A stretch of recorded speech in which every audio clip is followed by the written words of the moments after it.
నమస్కారం అండి. నా పేరు డాక్టర్ సువర్చల. జివా ఫర్టిలిటీ సెంటర్స్‌లో సైంటిఫిక్ డైరెక్టర్‌ని. వరల్డ్ హెల్త్ ఆర్గనైజేషన్ డబ్ల్యూహెచ్ఓ అనే ఒక పెద్ద ఆర్గనైజేషన్ ఉంది. వీళ్ళు హెల్త్ ఇష్యూస్‌ని అడ్రెస్ చేస్తారు. ప్రపంచంలో అన్ని క్యాన్సర్ అయినా, చిల్డ్రన్స్ న్యూట్రిషన్ అయినా అన్నీ చూస్తుంటారు. అలానే సంతానలేమి సమస్యలు ఎందుకు అవుతున్నాయి అనేది కూడా స్టాటిస్టిక్స్ ద్వారా తేల్చడం జరుగుతుంది. సో, 40% సార్లు ఆడోళ్ళ సమస్యల వల్ల, 40% సార్లు పురుషుల్లో సమస్యల వల్ల సంతానలేమి సమస్య కావడము, 20% సార్లు అన్‌ఎక్స్‌ప్లెయిన్డ్‌గా అవ్వడం అనేది జరుగుతుంది. ఆడోళ్ళలో ఇవి చాలా కారణాల వల్ల అవ్వచ్చు. వాటి గురించి ఇవాళ మాట్లాడదాము. ఓవ్యులేటరీ డిసార్డర్స్ అంటే అండం విడుదలవ్వడానికి సమస్యలు.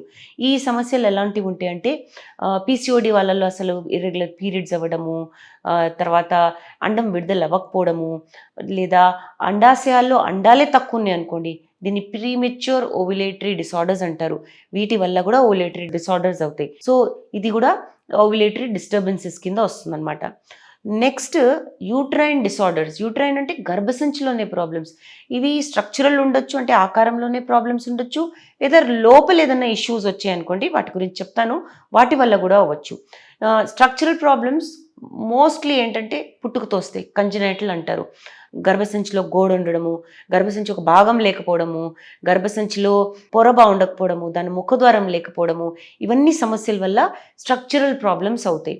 ఇది కాకుండా ఫైబ్రాయిడ్స్ ఉండొచ్చు, గడ్డలు ఉండొచ్చు, మయోమాస్ ఉండొచ్చు, ఎడినోమయోసిస్ ఉండొచ్చు, ఎండోమెట్రియోసిస్ వల్ల ఆకారం బాగుండకపోవడం అనేది కావచ్చు. ఇవన్నీ సమస్యలు ఉంటాయి అన్నమాట. సో గర్భసంచి కూడా చాలా ఇంపార్టెంట్ భాగం. వీటిలో సమస్యల వల్ల కూడా సంతానలేమి సమస్య కావచ్చు. Next fallopian tubes. ట్యూబ్స్ చాలా ముఖ్యం. అండాశయాల నుంచి అండం విడుదలైనప్పుడు ట్యూబ్లో వచ్చి వెయిట్ చేస్తూ ఉంటుంది. కణాలు ఉన్నాయనుకోండి, అక్కడే ఫలదీకరణం అవుతుంది. చూసారు కదా, ట్యూబులు చాలా ముఖ్యమైన పాత్ర ప్లే చేస్తాయి. ఈ ట్యూబ్లే బ్లాక్ ఉన్నాయనుకోండి, ట్యూబ్లోనే ఏదైనా నీటి గడ్డ ఉందనుకోండి, సిస్ట్ ఉందనుకోండి, అలాంటప్పుడు ట్యూబ్స్ సరిగా పనిచేయవు. అండం విడుదలై అక్కడ వెయిట్ చేస్తున్నా కూడా కణం అక్కడ చేరకపోవడము, లేదా పిండం తయారైనా కూడా కింద గర్భసంచికి రాకపోవడం అనేది జరుగుతుంది. సో ఈ ఇష్యూస్ అన్నీ ట్యూబ్స్లో వచ్చే సమస్యలు. దీనివల్ల చాలా మందికి ఇన్ఫర్టిలిటీ అవుతూ ఉంటుంది ఆడోళ్ళలో. Next hormonal issues. హార్మోన్స్ ఏంటంటే సిగ్నల్స్ లాంటివి అనుకోండి. బ్రెయిన్ నుంచి కొన్ని సిగ్నల్స్ రిలీజ్ అవుతాయి. ఈ సిగ్నల్స్ వేరే వేరే బాడీ పార్ట్స్ మీద పనిచేస్తుంటాయి. కొన్ని ఇంపార్టెంట్ సిగ్నల్స్ అండాశయాల మీద పనిచేస్తాయి, కొన్ని గర్భసంచి మీద పనిచేస్తాయి. ఈ అండాశయాల మీద పనిచేసే సిగ్నల్స్ సరిగా పనిచేయలేదనుకోండి, అప్పుడు అండం పెరగదు, విడుదలవ్వదు. ఈ సమస్యల వల్ల సంతానలేమి సమస్య కావచ్చు. Follicle stimulating hormone, luteinizing hormone, oestrogen, progesterone, ఇవన్నీ హార్మోన్స్ వల్ల, ఈ హార్మోనల్ డిస్టర్బెన్సెస్ వల్ల సంతానలేమి సమస్య కావచ్చు. జెనెటిక్ కారణాలు కూడా ఇంపార్టెంట్. జెనెటిక్ అంటే జీన్స్లో ఏదైనా ప్రాబ్లం ఉంది, క్రోమోజోమ్స్లో ప్రాబ్లం ఉంది, ఎక్కువ తక్కువ అవ్వడము క్రోమోజోమ్స్, ఒక భాగం మిస్సింగ్ అవ్వడము, ఒక భాగం ఎక్స్ట్రా ఉండడము, ఈ సమస్యల వల్ల కూడా సంతానలేమి సమస్య కావచ్చు. ప్రెగ్నెన్సీ రావచ్చు, కానీ అది ఆగకపోవచ్చు. ఇలాంటి ప్రాబ్లమ్స్ ఉంటాయి. Age related problem most important problem. ఈ స్టాటిస్టిక్స్ చెప్పాను చూడండి, వరల్డ్ హెల్త్ ఆర్గనైజేషన్ ద్వారా చేసిన స్టాటిస్టిక్స్లో ఏజ్ రిలేటెడ్ ఒక పెద్ద సమస్య. అంటే ఏజ్తో పాటు అండాల్లో క్రోమోజోమల్ ప్రాబ్లమ్స్ వస్తాయి, క్వాలిటీ ప్రాబ్లమ్స్ వస్తాయి. క్వాలిటీ బాగాలేందే ఫలదీకరణం అవడం కష్టము, పిండం క్వాలిటీ బాగుండడం కష్టం, అతకడం కష్టము, బేబీ పెరగడం కూడా కష్టము.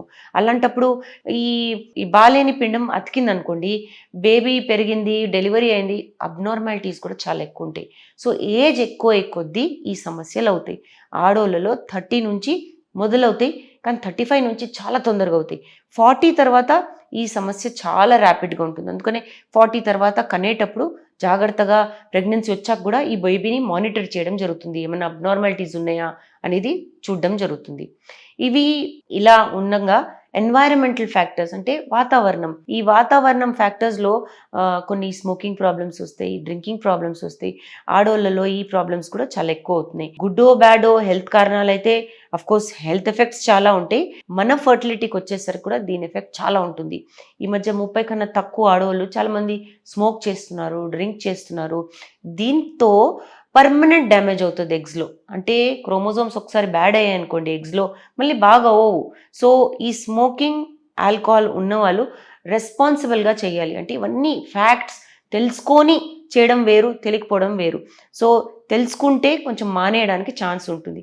కాబట్టి ఇవన్నీ కారణాల వల్ల కూడా ఎగ్స్ బాగోవు అని తెలుసుకోవడం చాలా ఇంపార్టెంట్. అన్ఎక్స్ప్లెయిన్డ్ ఇన్ఫర్టిలిటీ అని ఉంటుంది. అంటే అన్ని బాగుండి కూడా సక్సెస్ రావట్లేదు అనేది కూడా ఒక పెద్ద సమస్య. ఇది కూడా యూజువల్గా సార్ట్ చేయాలంటే, అంటే కరెక్ట్గా దీన్ని అడ్రస్ చేయాలి, దీన్ని తేల్చాలంటే ఇవన్నీ చూసుకుంటూ వస్తారనమాట. Next infections, sexually transmitted diseases ఉంటాయి. అంటే చాలామంది పార్ట్నర్స్ ఉండడం, సెక్షువల్ పార్ట్నర్స్ ఉండడం, దానివల్ల క్లెమిడియా అని, గనోరియా అని, సిఫిలిస్ అని జబ్బులు వచ్చాయనుకోండి, పర్మనెంట్ డ్యామేజ్ కూడా చేయొచ్చు గర్భసంచిని, ట్యూబ్స్ని, ఓవరీస్ని, అండాశయాల్ని. సో ఈ సమస్యల వల్ల కూడా రీప్రొడక్టివ్ కెపాసిటీ అంటే సంతానలేమి సమస్య ఎక్కువ అవ్వడము, ఫర్టిలిటీ కెపాసిటీ తగ్గిపోవడం అనేది జరుగుతుంది.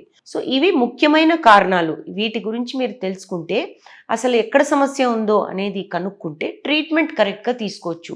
అంటే జెనెటిక్ కారణాలు ఉన్నాయని మనం ఊరికే మందులు ఇచ్చుకుంటూ పోకూడదు. ఆ జెనెటిక్ కారణం ఎలాగా పిల్లలకి రాకుండా చూడాలి అనేది ట్రీట్మెంట్ తీసుకోవాలి. సో ముఖ్యంగా కారణం ఏంటో తేల్చుకుంటే ట్రీట్మెంట్ ఆప్షన్ ఇవ్వడం ఈజీ అయిపోతుంది. వీటి గురించి ఇంకా వివరాల కోసం తప్పకుండా జీవా ఫర్టిలిటీ సెంటర్స్కి విచ్చేయండి. Thank you.